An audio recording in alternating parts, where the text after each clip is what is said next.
DEI is not just present when it comes to your corporate hiring practices. It is also present in medicine. And that should frighten the living hell out of everyone, because all you care about when you go into the doctor is my doctor good at the medicining? Is my doctor good at taking care of me and making sure that I am healthy? I mean, this is an area where meritocracy should be the only thing that counts. Is my doctor likely to fix me, or is my doctor bad at that job and got appointed because of extraneous merits? And it wouldn't matter what those extraneous merits are, whether they're intersectional or whether it's nepotism. That doesn't matter. All you care about when you get into that surgical bed is that the person operating on you should be good at that job. But surgery is now being impacted by DEI. Apparently, sources at Wake Forest Medical School are about to graduate Kaishel Del Rosario. She's a med student who injured a conservative patient and then bragged about it. Here's what she tweeted. This is back in March of 2022. Quote, I had a patient I was doing a blood draw on see my pronoun pin and laugh loudly to the staff. She, her? Well, of course it is. What other pronouns are there? It? I missed his vein, so he had to get stuck twice. Snorting laughing emoji. Now, that, of course, is an insane tweet. The idea being that if somebody disagrees with you politically, then you make them actually suffer because you are in the position of the doctor. Now, as our sources tell us, Wake Forest allowed Rosario to lay low and take a voluntary leave of absence when this scandal originally broke. And she was not actually expelled or suspended. And in fact, no apology was issued. Wake Forest went into full denial mode over all of this. Also, UPenn Health has hired Ewan Liu, who is Del Rosario's classmate, who also tweeted that it seemed, quote, karmatic when she injured the patient who mocked her pronoun pin. Wake Forest then showered Liu with awards for excellence in patient care. She now focuses on LGBTQ plus health. Here's what she tweeted at the time, quote, heard this story firsthand weeks ago, and it seems like people are misinterpreting, understandably from the phrasing. To clarify, the misstick was completely an accident and just seemed, quote unquote, karmatic. She is kind and professional and would never harm anyone intentionally. What's going on, everyone? Socks Kenny here today. As you saw from the intro, this is I mentioned this in my earlier video of the day, but Ben Shapiro just reported a shocking thread about DEI at work in medicine. Even if doctors injure patients, they might still be protected. And I'm going into another clip soon, but I kind of want to get the synopsis of this whole situation. That Ben Shapiro released a thread kind of revealing the troubling findings that he found, including involving diversity, equity, and inclusion. Principles are being implemented by doctors, potentially putting patients at risk. DEI in medicine means that if a doctor injures a patient, they might still be protected, even promoted. It means that top doctors are abandoning key metrics when hiring surgeons, and it means research by whites may be disregarded. Here's what I found, Shapiro wrote. Shapiro began his thread by discussing Caroline Del Rosario, a Wake Forest medical student who is getting ready to graduate from school and potentially start her career in the medical field.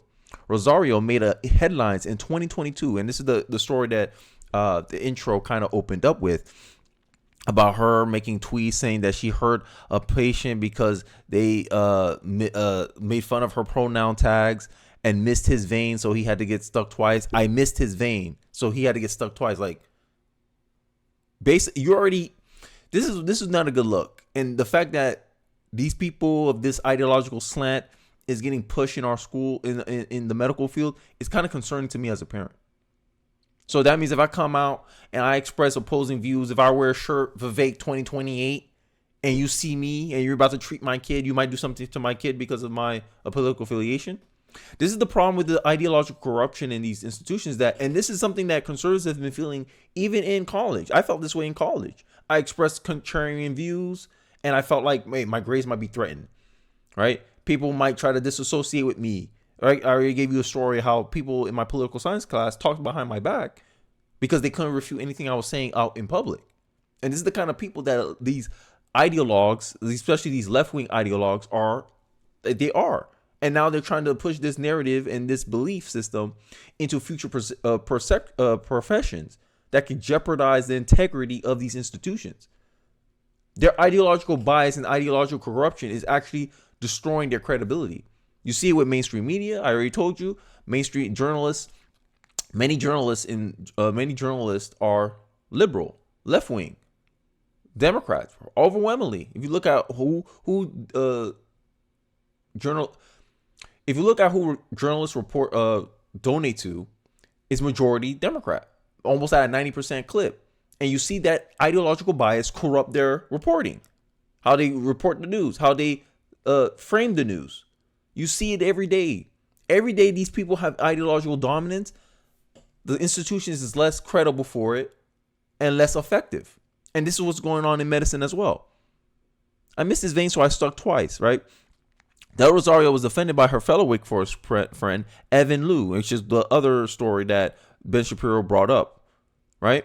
Both are UPenn students, and Liu's medical student. Wake Forest has attempted to hide Liu's hiring, which is, I already spoke about that in the intro. In this next clip, Ben's going to keep going into some of the problems and the concerning trends that he's noticing in the medical school in Wake Forest. I believe these universities, Duke, Wake Forest, I believe they're in North Carolina, if I'm not mistaken. Maybe someone can correct me if I'm wrong in the comment section. But let's get into the next clip where Ben Shapiro will dive further into the implications of this ideological bias that's infecting universities and medicine as a whole. Let's take a look. So first of all, the basic idea that medical error is rooted in karma, that you quote unquote deserve it if there is a medical error upon you because you have the wrong belief system, like say you believe in the actual scientific fact that there are men and there are women, that is a serious, serious problem. Also, according to our sources, both UPenn and Liu's medical school, Wake Forest, they've attempted to hide Liu's hiring. Wake Forest didn't actually list Liu's hospital in graduation materials. Penn does not list Liu's medical school on its website. Now, again, all of this is just the tip of the iceberg, right? This is one basic situation which no apology was issued for a bad tweet. You could theoretically imagine a situation in which these students, they said something dumb, but now they apologize for it because they realized that it was wrong to say it. But that's not actually what happened. And the bigger problem, of course, is that this sort of perspective, which is that left-wing social views or intersectional qualities make you a better doctor, this has become a widespread perspective in the field of surgery. So, not only surgery, but every other place that's going on. Like I have a story here. California requires pharmacists to undergo DEI training, bashing straight white Christian males for license renewal. Right? This ideological corruption in medicine, like it's not going to be a good look. Right? California is the leading. It all started like the concerns that conservatives were mentioning with DEI, advocation for pilots, from United Airlines. This will hurt us in the long term, right? We're literally dumbing down our population, right? Because at the end of the day, if the people who had the abilities, majority of them came from the white community, so what? We all benefit from having the best and most competent people in these fields. That's the truth. So now we're going to hurt the greater society for the benefits and the virtue signaling and the self-righteousness of a small minority in our country. This is getting ridiculous now. This is why representation is superficial. This is why racial politics is superficial. Identity politics is an idiotic ideal to strive for, because we're not all born equal. We all have the right to try out, but we don't all have the right to have the same outcomes.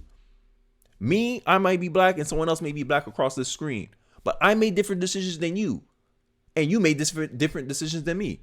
That means you'll have a different outcome than I will. If I decide, hey, I'm gonna be a janitor, I'm gonna save my money, but I'm limited to only making $40K a year, and you on the other hand, became some investment banker and you make six figures, I can't get mad that you have different outcomes from me because you made different decisions. But we don't equate that with when we see racial disparities in medical school or in sports. No one makes that distinction. I don't understand why. It's an ideological corruption. It's an ideological bias that prevents these people from actually recognizing the reality is that, hey, the best doctors tend to come from Asian and white communities. So they're going to be overrepresentative, just like in the NBA and in sports in general, especially basketball and football. There's an overrepresentation of black males. No one's sitting here writing articles saying that we should have a different standard for getting NBA players. He says that teams is now abandoning all sorts of metrics and adopting a completely holistic application process in order to recruit more women and non-white people. Imagine that. Now let's apply this woke medical director. Let's apply his standard to the NBA, right? Imagine the NBA decided that, hey, we need more diversity. There's too many black people here. 76% of our league is black males. This is not representative of America. We need to start discriminating against black males. This is the look. End of the day, you have to apply your standard equally on both sides. You have to acknowledge the positives of the idea and also the negatives of the idea. If you apply your standard, this is my only problem with a lot of people on the ideological. This is how I know it's an ideological bias. Because when I ask you to apply it equally on both sides, or when I invert the target of these applications and standards, now everyone has a problem. Oh no, in sports, I believe the best people should be the ones that get the job. Why can't we do this in medical, where literally people can die if you hire the wrong person? You're trying to play cover for these two women because they're a minority, and you're trying to protect them so that way they don't get prosecuted or you don't have to fire them because it might hurt your racial quota, your identity quota. Identity politics, I will stand on this, I'll die on this hill. Identity politics was the worst thing to ever happen in our society and in our culture. All you have to do is inverse it. When they're talking about white people, say in your mind, you say black, and see if it would stand in our society today. The thing is, we are in the South, right? And unlike a lot of the hospitals in the Northeast or in the West, we serve a very Southern population. This is not a VIP hospital. People are not flying in from Qatar to get treated here. We treat patients who are just from the community in the South. And yes, my heart sinks every time I go into a room and I watch them watching Fox News, or they have a MAGA hat on, or they're wearing a Confederate belt. And the goal too to say, oh, they're watching Fox News if they agree with someone with a different political perspective from me. And look at the students. This is how you know that they're the dominant culture or the dominant ideology in these institutions, is that they feel proud of saying that. Oh yeah, I don't like people of different opinions. And I already showed you the stats on this channel. If you were new to this channel, there's a stat I always refer in my channel, in my videos, that liberals are more narrow-minded than conservatives. They're more likely to block people from their contacts or from their association that express political views opposite from them. And you see it here in these institutions. So as a conservative, couldn't I not think of a way that, oh, you're systematically discriminating against conservatives because you don't want people of opposite opinion to be in your medical schools? I can make the same argument, just the same way that white people can make the argument that you're outwardly discriminating against them because they're white. You're using race as a factor to judge people's criteria. You're abandoning metrics where these people would get in, no problem, and now you're creating barriers for them. You're creating more obstacles for them to achieve success, merely based on how they were born. And you think this is a right thing. You think this is a good thing. Ideological corruption in medical school, right? This is another thread of him Ben Shapiro screenshotting his tweet. I would say even for academic publications, I don't want to amplify the work of white men who only collaborate with other white men. Let's take the NBA as an example, because I love doing this. Because at the end of the day, I love these mental models that I practice and preach called inversion. If you can't agree with the idea in its inverse, then you don't really agree with the idea. And this is this one-way abuse, this one-way discrimination that it seems like you're giving minorities a privilege instead of a right. You're not fighting for equality, you're fighting for special treatment. You're not fighting for equality, you're fighting for superiority and power. And you're trying to give it to non-white people. You're being racist. This is racism.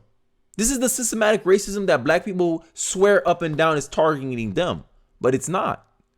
The reality is systematic racism is affecting white people more in the modern day. And this is the fact. Look at it. You can't deny this. This is a tweet from the medical director from Duke University, Duke Surgery. If you apply these standards in the NBA, many black people will be rightfully mad that you're discriminating against black people because they happen to be the best at the sport. Now, let me use your argument against you. Now you're discriminating against white and Asian people because they're the best they produce the best doctors. Just like black people and Mexicans and Hispanics produce better athletes. based on the sport you pick. If you're thinking soccer, Hispanics, baseball, it's a mixed bag.